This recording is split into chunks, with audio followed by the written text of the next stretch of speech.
All right, so let's dive in today with a bit of a what if. What if I told you that way back in the 17th century, someone was already talking about consciousness and AI long before all the modern debates? Oh, wow. And Yeah. this philosopher was saying that matter itself isn't just like inert stuff, like it's actually intelligent in some fundamental way. Hmm. That's fascinating. Pretty wild, right? Yeah. That's exactly what we're going to be looking at today, this really insightful philosophy of Margaret Lucas Cavendish. It's amazing when you think about Cavendish. She lived from 1623 to 1673. Hmm. And she was just this incredibly productive thinker and writer. She did philosophy, poetry, science, theater, even fiction. Oh, wow. Yeah.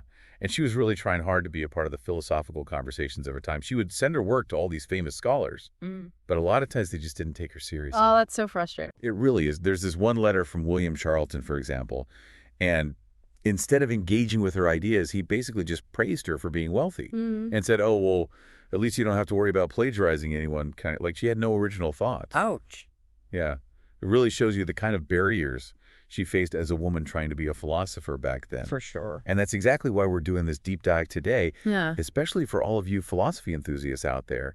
We really want to explore the core of Cavendish's philosophical work and focus on the ideas that are still relevant to philosophical debates today. Absolutely. We're talking about her naturalism, which was way ahead of its time, her idea of intelligent matter, which is super intriguing, and how she anticipated some of the arguments that philosophers like Hobbes and Hume would become famous for later on. Okay, so she was really engaging with the big questions. Absolutely. And she had some really original responses to the major philosophical debates of the 17th century. It's also important to understand the context of her intellectual life, that she didn't have a formal university education like most philosophers at the time. Right. But she did have access to amazing libraries. And she had these intense intellectual discussions with her brother John, who was a scholar himself. Oh, wow. So she was surrounded by these stimulating conversations. Exactly. And then there's the famous Cavendish Circle, Right. which included people like Hobbes, Descartes, Mersenne, Gassendi, and Digby. These were like the rock stars of the intellectual world back then. Wow. That's an impressive group. It really is. And on top of that, her husband William was super supportive of her writing and publishing, which was really unusual for the time. That's amazing to have that kind of support. It definitely helped her get her ideas out there. So if we look at Cavendish in the context of 17th century philosophy, Mm. we see that she was working during the rise of mechanistic philosophy. Right. That idea that the universe is like a giant clockwork machine. Exactly. But she was also challenging some of the fundamental assumptions of that view, particularly the sharp separation between mind and matter, and the idea that the universe is just this purely mechanical system without any inherent intelligence. Okay, so she's pushing back against some pretty dominant ideas. Absolutely. And that leads us to one of her central and most revolutionary ideas, this concept of intelligent matter.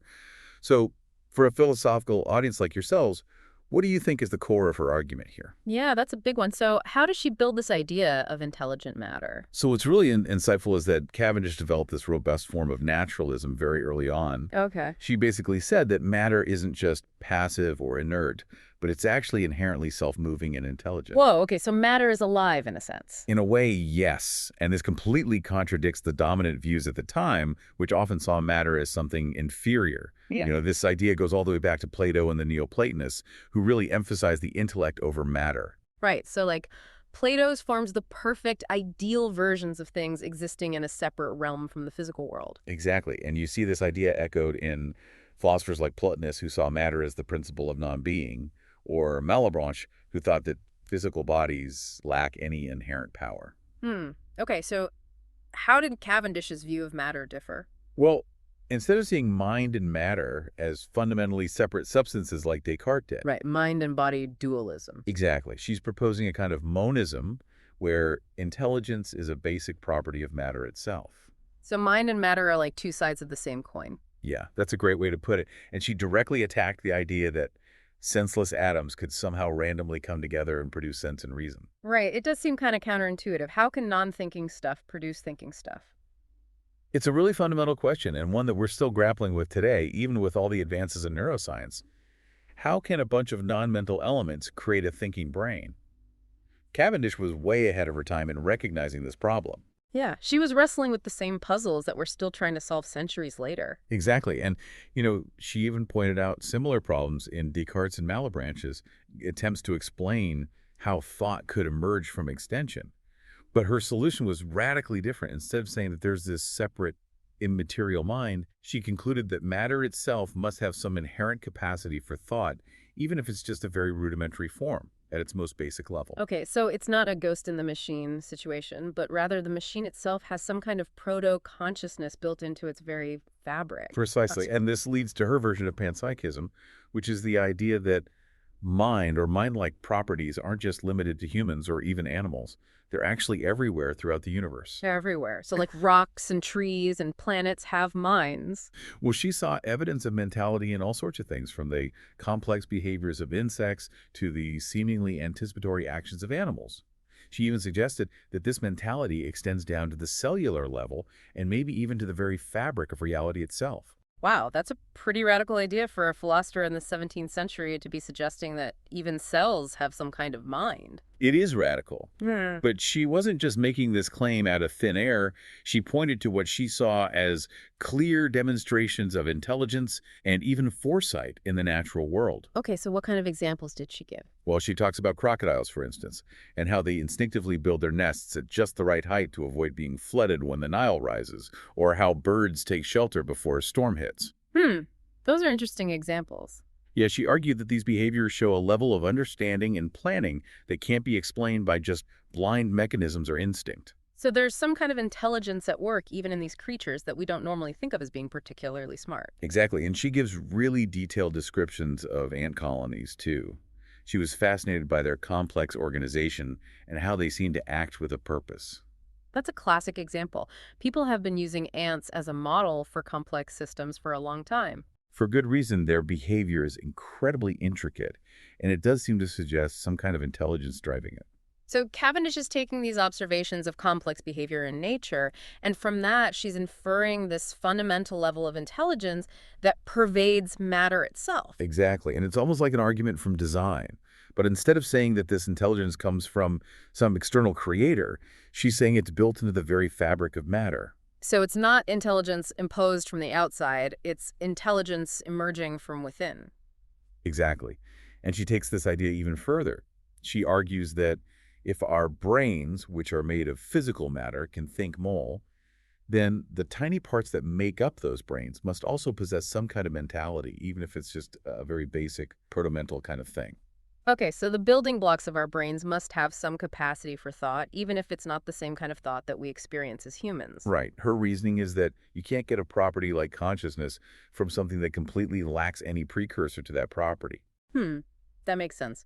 It's like saying you can't get water from a bunch of rocks. There has to be some element of waterness already present in the ingredients. Exactly. It's a powerful compositional argument. Hmm. And it actually connects to some of the big debates in contemporary philosophy about the hard problem of consciousness. Right. How can purely physical processes give rise to subjective experience? It's a question that's been puzzling philosophers for centuries. And Cavendish seems to be tackling a similar problem, but from a very different starting point. Yeah, she's not shying away from the hard question. Not at all. And she also observed this incredible wisdom and skill that's evident in the natural world, often surpassing even the most sophisticated human creations. And interesting. So she's saying that nature is, in a way, smarter than us. In some ways, yeah, she famously pointed out that we can't create something as intricate and functional as a honeycomb from scratch, or grow a tree from basic elements, or even produce metals ourselves. Hmm. Yeah, those are things we take for granted, but they involve incredibly complex processes. Exactly. And for Cavendish, this suggests that there's some kind of inherent intelligence operating within nature itself. So nature isn't just a bunch of blind forces randomly interacting. There's a kind of underlying wisdom guiding it all. Exactly. And this ties into her rejection of the idea of empty space. She believed in the plenum, which is the idea that the universe is completely full of matter. So there's no such thing as a true vacuum. Right. And she thought this continuous interconnectedness of matter makes it easier to understand how things can perceive and communicate with each other. Okay, so if there are no gaps, then it makes sense that everything is constantly influencing everything else. Right. And she even offered arguments against the very concept of a vacuum. She said that nothingness can't have any properties and that a perfect creator wouldn't create nothing. Interesting. So her view of matter is very much intertwined with her view of God. Absolutely. So let's move on to how this idea of intelligent, interconnected matter shapes her understanding of motion and causation, Mm. which are pretty fundamental concepts for any philosopher. Yeah, those are big ones. How does she approach them? Well, this is where her naturalism has some really significant implications. If matter is inherently active and self-moving, then the traditional view of causation, where one inert object acts on another, starts to break down. Okay, so how does she redefine causation? Cavendish insisted that motion can't exist without matter. There's no such thing as immaterial motion. Okay, so motion is always tied to something physical. Exactly. And this immediately puts her at odds with the popular idea of incorporeal souls that can move around independently of bodies. Right, so no ghosts flitting about. Not in Cavendish's universe, Yep. and she applies the same logic to the mind. She says that if our thoughts can travel with us, and if our mind can interact with our body, then the mind itself must also be material and participate in motion. Hmm. That's a compelling argument. It's hard to imagine thoughts moving without being attached to something physical. It is, isn't it? And she uses the classic mind-body interaction argument, too. Only material things can have a causal effect on physical bodies. So if our minds can influence our bodies and vice versa, then our minds must also be made of matter. It's a pretty straightforward line of reasoning. It is, and while she acknowledged the possibility of supernatural spiritual beings, she emphasized that we don't have any direct experience of them or even any clear conception of what they might be like. So those kinds of beings are outside the scope of her philosophical investigation? Exactly. She's focused on the material world and what we can observe and understand through our senses. Okay, that makes sense. So how does all of this lead to her concept of occasional causation? Well, this is where things get really interesting. Cavendish argued that bodies don't actually transfer motion to each other when they come into contact. Hmm. So how do they interact then? She thought the interaction acts more like a form of communication that triggers each body to initiate its own inherent self-motion. Okay, I'm not sure I'm full. Can you give an example? Sure, she uses the analogy of a hand moving a bowl, so the matter that makes up the hand doesn't actually enter the bowl. Right. Instead, the hand's contact acts as an occasional cause, a kind of signal that prompts the bowl to move based on its own internal capacity for self-motion. So it's not like a billiard ball hitting another billiard ball and transferring its momentum. Exactly. It's more like the hand is giving the bowl a cue or a trigger to move in a certain direction. Okay, that's starting to make more sense. So the occasional cause doesn't actually impart any new motion. It just redirects or modifies the existing self-motion of the object that's being affected. Okay, so it's more about influencing the direction or quality of motion rather than creating motion itself. Precisely. And she applies this concept to sensory perception, too. Mhm. She proposed that our sense organs actively shape an image of the object we're perceiving by using their own internal motions, and the external object acts as the occasional cause that triggers this patterning. Wow, so it's like our senses are actively constructing the world around us rather than passively receiving information. Exactly. It's a very active model of perception, and it actually anticipates some of the ideas in later constructivist theories of perception. So she was really ahead of her time in this regard. She was, and it's a very different view from the more passive representational model of perception, where our senses just mirror the external world. Right, like a camera taking a picture. Exactly. Cavendish's model is much more dynamic, and it emphasizes the agency of the perceiver. So given this whole system of intelligent matter and occasional causation, how does Cavendish address the idea of God, which is obviously a major concern for philosophers in the 17th century? Well, this is where her philosophy gets really subtle and nuanced. She expressed a lot of skepticism about whether our finite material minds can truly comprehend or form accurate ideas of immaterial beings, and that includes God, who she calls an unexpressible and incomprehensible being. So she's saying there are limits to what we can know about God. Right. She suggests that our material minds are inherently unequipped to grasp the nature of something that's immaterial and infinite. Okay, that makes sense. Our brains are physical things, so maybe they're just not wired to understand something that's completely beyond the physical realm. Exactly. And this aligns with the fideistic perspective, which basically says that faith is more important than reason when it comes to relating to God. So we can't fully understand God through logic or observation? We have to rely on faith. Right. But of course, this raises a classic philosophical problem. How can you have faith in something that you can't even form a clear concept of? Right. It's like, how can you have a belief about something if you don't even know what that something is? Exactly. It's a tricky issue, and Cavendish tries to address it by saying that While we won't be able to perceive the effects of God's power in the world around us, we can't actually grasp his essence or his infinite nature. So we see the evidence of God's actions, but we can't comprehend the mind behind those actions. Right. And she even argued that if a finite mind could fully comprehend God, then that being couldn't actually be God. Okay, so any being that we can fully understand must be limited and therefore can't be the ultimate infinite being. Exactly. She also criticized those who made very definitive pronouncements about what God does or doesn't do, implying that they were being a little too presumptuous in their claims to understand the divine. So she's advocating for a more humble approach to theology, recognizing the limits of human knowledge. Definitely. And on top of that, she held the view that matter is eternal. She famously said, ex nihilo nihil fit, which means nothing comes from nothing. Right, so matter has always existed. Exactly. And she was careful to point out that this view doesn't necessarily contradict Scripture, because the Bible doesn't explicitly say that matter wasn't eternal. Okay, so she's trying to reconcile her philosophical ideas with her religious beliefs. She is, and this view of eternal matter also subtly challenges the idea of a purely immaterial God creating the material world out of nothing, which is a concept that's been debated by theologians for centuries. Right, if matter has always existed, then it doesn't need a creator in the traditional sense. That's one way to look at it. So now let's talk about free will in a universe governed by intelligent matter and occasional causation. How does Cavendish make room for human freedom? Well, she offers a compatibilist account of free will. Okay, meaning that free will and determinism aren't necessarily incompatible. Exactly. Yeah. She defines freedom not as some kind of magical ability to choose differently in the exact same circumstances, but rather as the ability to act according to our own internal desires and motivations without being constrained by external forces. Okay, so as long as we're not being physically forced to do something, then we're acting freely. Right, and for her, voluntary motion is the same thing as self-motion that isn't impeded by anything. So our internal drives are part of that self-motion. Exactly, and she argues that the natural world operates according to inherent laws and nature's wisdom without the need for constant miracles. So there's order and regularity in the universe, but that doesn't rule out free will. Right, within this ordered system, individual beings, like humans, can still be considered free as long as their inherent capacity for self-motion isn't blocked by some external force. So it's like a balance between order and freedom. Exactly. And what about the apparent randomness or disorder that we sometimes see in nature? Right, that seems to contradict the idea of a perfectly ordered universe. Cavendish acknowledged that we do perceive things that seem irregular or chaotic, but she often attributed these perceptions to the limitations of our own understanding rather than to any real disorder within nature itself. So maybe what looks like chaos to us is just complexity that we haven't figured out yet. That's a good way to put it.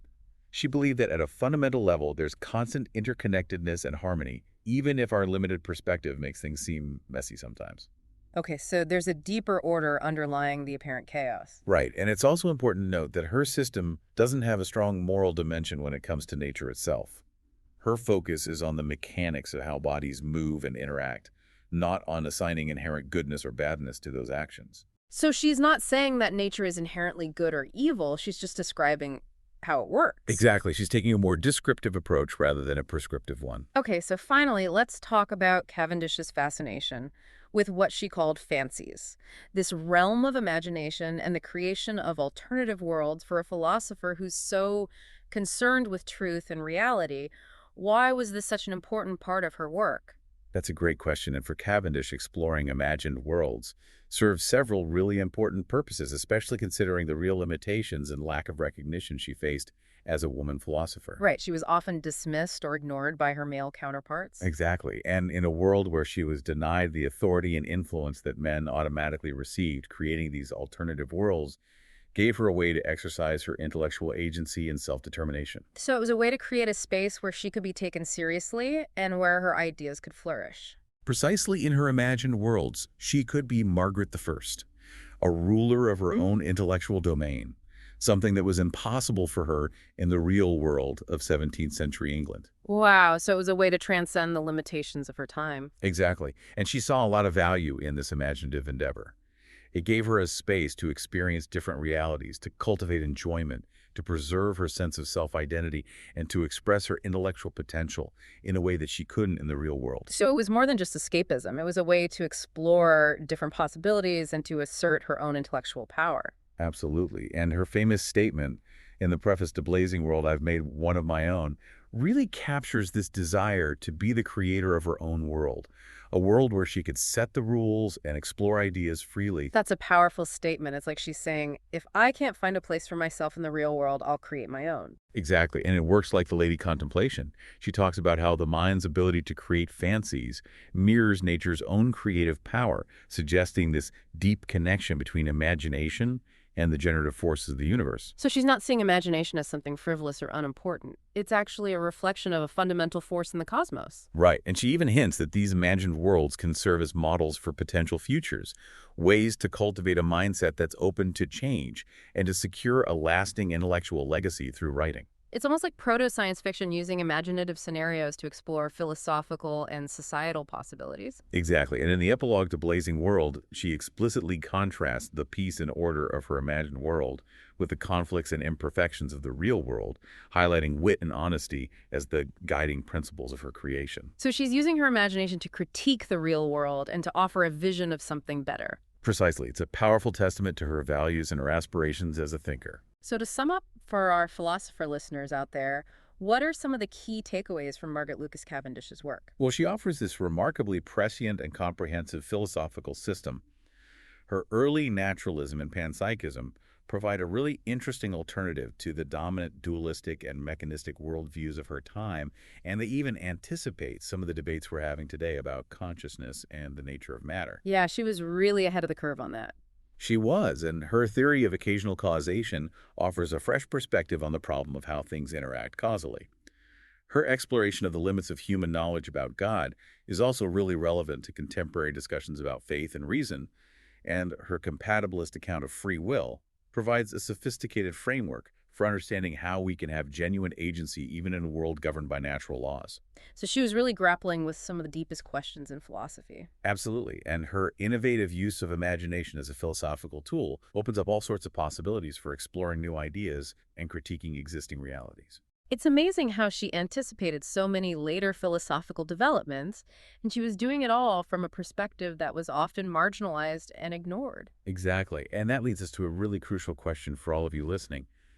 How might Cavendish's ideas about intelligent matter change the way we think about consciousness, the possibility of artificial intelligence, and our relationship with the natural world? Yeah, that's a huge question. It really challenges a lot of our assumptions about the nature of reality. Doesn't it makes you wonder if maybe we need to revisit some of those assumptions and consider Cavendish's insights as we continue to explore these big philosophical puzzles. Definitely, she's given us a lot to think about. She has, and we really encourage you to explore her writings further and dive into the growing body of scholarship on her work. There's a wealth of philosophical treasure there just waiting to be discovered. Thanks for leading us on this deep dive. It's been my pleasure. I'm always excited to share Cavendish's brilliance with the world. And to all of you listening, keep thinking, keep exploring, and keep questioning. And who knows, maybe you'll make some groundbreaking philosophical discoveries of your own. Until next time.